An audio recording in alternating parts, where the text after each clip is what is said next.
থানা কিচেন থেকে আবারও চলে এলাম নতুন একটা রেসিপি নিয়ে। আসসালামু আলাইকুম, কেমন আছেন বন্ধুরা? আশা করি ভালো আছেন। আলহামদুলিল্লাহ আমিও ভালো আছি।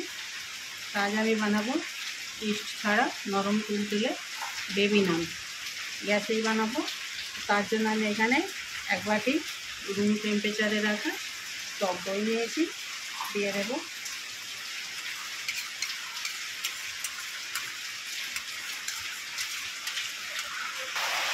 লবণ দিয়ে দেবো। বেকিং পাউডার বন্ধুরা 8 চামচ দিচ্ছি আমি। বন্ধুরা আমি এই চামচের বেকিং পাউডার দিয়েছি 8 চামচ, আর 4 ভাগের 1 ভাগ বেকিং সোডা দিচ্ছি এই চামচে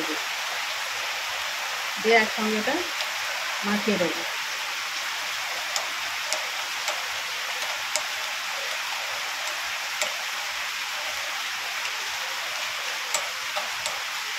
দেখুন টক দইটা কত সফট হয়েছে, ফুলেছে।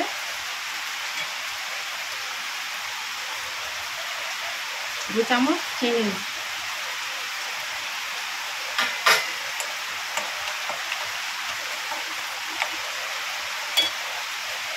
আর এই মেজারমেন্ট কাপে আমি 3 কাপ ময়দা নেব।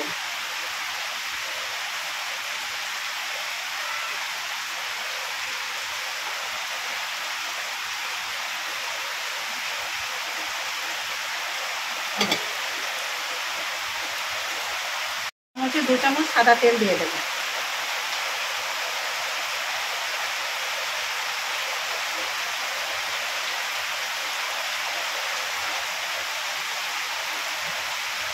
এবারে একটা ডো বানাবো। দই আছে, এখন আমি জল ব্যবহার করব না।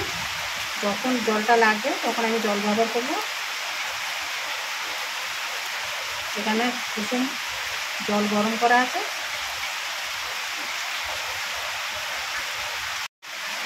অল্প জল দেবো।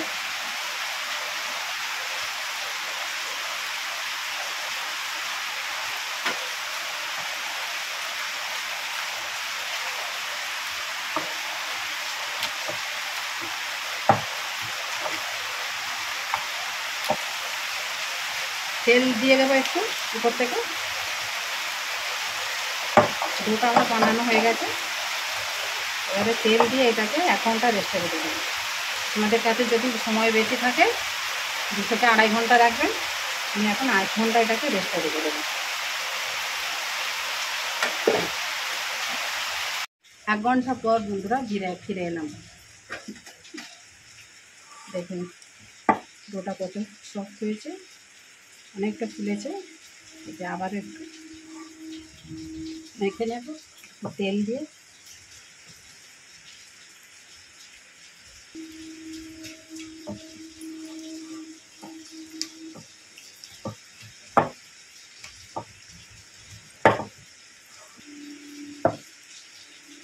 এবারে লেচি কেটে নেব রুটির চেয়ে বড়।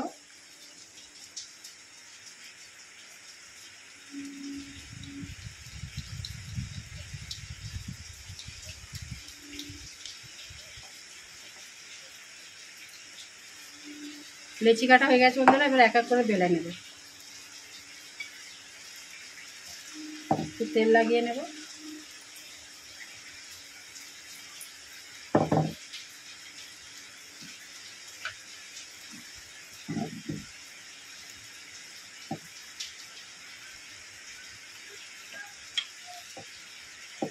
বেবি নান বেশি বড় হবে না বন্ধুরা, আর বেশি পাতলাও হবে না, মোটা মোটা এরকমই সাইজ করে আমি সবগুলো বেলে নিয়ে ফিরে।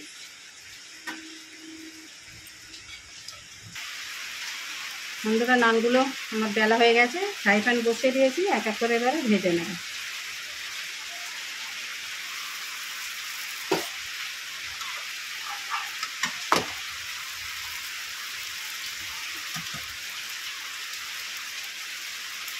আঁচটা কিন্তু বন্ধুরা একেবারে মিডিয়াম আছে, জোরও নেই আর কমও নেই।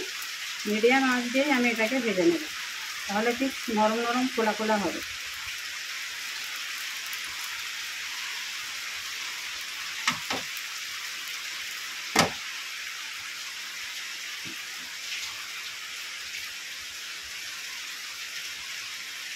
উপর থেকে একটু বাটার লাগিয়ে দেবো।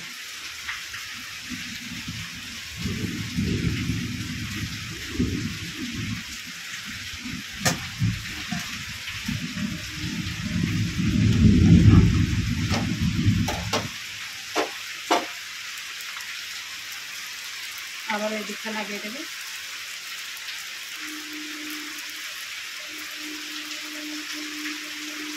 আবার এই খুন্তির সাহায্যে ভালো করে এইভাবে চেপে চেপে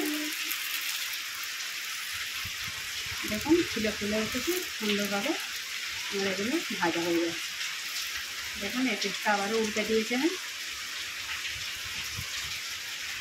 এইরকম ইট ছাড়া বেবি নান বাড়িতে বানাবেন, খুবই সুস্বাদু হবে। এইভাবে আমি সবগুলো ভেজে নিয়ে আসছি করে।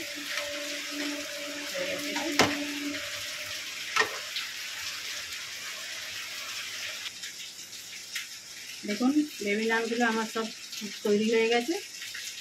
কত নরম হয়েছে দেখুন, নরম সফট একেবারে। গরম আছে বন্ধুরা এখন, আর এখানে খুব জোরে বৃষ্টি হচ্ছে বন্ধুরা, একটু মানিয়ে নেবেন। আওয়াজ হচ্ছে হয়তো বৃষ্টি। দেখুন কত নরম হচ্ছে, গরম লাগছে, নাহলে আমি ফিরে একটু দেখাতাম। তো কেমন হয়েছে আমার এই বেবি নান পুরের রেসিপিটা কমেন্ট করে জানাবেন, লাইক শেয়ার করবেন। নতুন বন্ধুদের চ্যানেলটাকে সাবস্ক্রাইব করে দেবেন, যাতে আমার নতুন নতুন ভিডিও আপলোড করলে আপনার কাছে আগেই নোটিফিকেশনটা পৌঁছে যায়। তো আবার হয়তো খানা কিচেনে নতুন একটা এরকম রেসিপি নিয়ে আপনারা ততক্ষণ সুস্থ থাকবেন, ভালো থাকবেন, সাপোর্ট করে যাবেন। ভালো লাগলে ছোটো করে একটা লাইক করে দেবেন। আল্লাহ হাফিজ।